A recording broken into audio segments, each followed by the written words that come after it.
Okay, quick set of notes this morning before we move on. Go ahead and set up your paper to look just like this on page 10. Now, we're going to move on and talk about advances in other areas of the Renaissance. We're going to start with literature, and what I want you to remember about literature is no more Latin. If you remember, the Roman Empire preserved Latin and Greek, and then later on, the Roman Catholic Church preserved the language of Latin, and for a long time, the only thing that's ever going to be written in books is going to be Latin. Those big expensive books that only royalty and church leaders have is going to be written in Latin. Every time a person goes to church, the mass is going to be in Latin. There's no common language in books. That's going to change. People are going to start speaking their own language. So if they're from Spain, they speak Spanish. If they're from the United Kingdom or England, they're going to speak English. If they're from France, they're going to speak French. If they're from Portugal, they're going to speak Portuguese. If they're from Italy, they're going to speak Italian. If they're from German, they're going to speak Germany, and so on, depending from their country they're from. Writers began to write in their native vernacular or common language. Vernacular is the language you speak every day. If you speak Spanish every day, that's your vernacular. If you speak English every day, that's your vernacular. It's the language you speak every day. We're going to start to see writers actually start to write in their own language. No more writing in Latin, only in their own language. And you're going to see people like William Shakespeare here start to create some really good written projects such as Romeo and Juliet or Othello or some other great writings that he did. Also, we're going to have some changes in science and medicine. First to science. Believe it or not, the church actually taught people that the earth was the center of the universe. You heard that right. The earth was the center of the universe. Scientists are now going to challenge the church's teachings. They're going to say, hey, we believe in humanism. We believe humans are capable of great things, and we believe our human minds have taught us to learn about solar systems, and the sun is actually the middle of the universe. This is going to be very controversial. We'll learn about it later this year. Just to let you know that this is going to change. Okay, also we're going to start seeing changes in medicine. If you look at the picture on the right, you see a human body who's skinned alive. For some reason, he's still standing alive. Medicine is going to start to go towards being realistic and really being about the human body.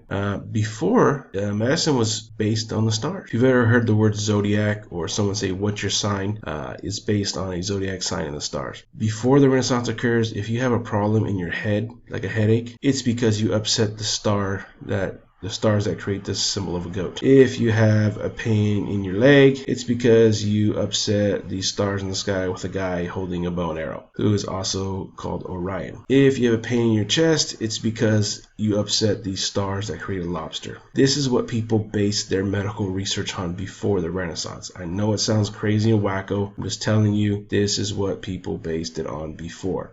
During the Renaissance, and you learn about a gentleman today who helped do this, more science is going to focus on the human body and actually trying to find cures for diseases and researching the human body further so we can get better at medicine. So we're done with that. Go ahead and set up page 11 to look just like mine, and we will continue on in groups.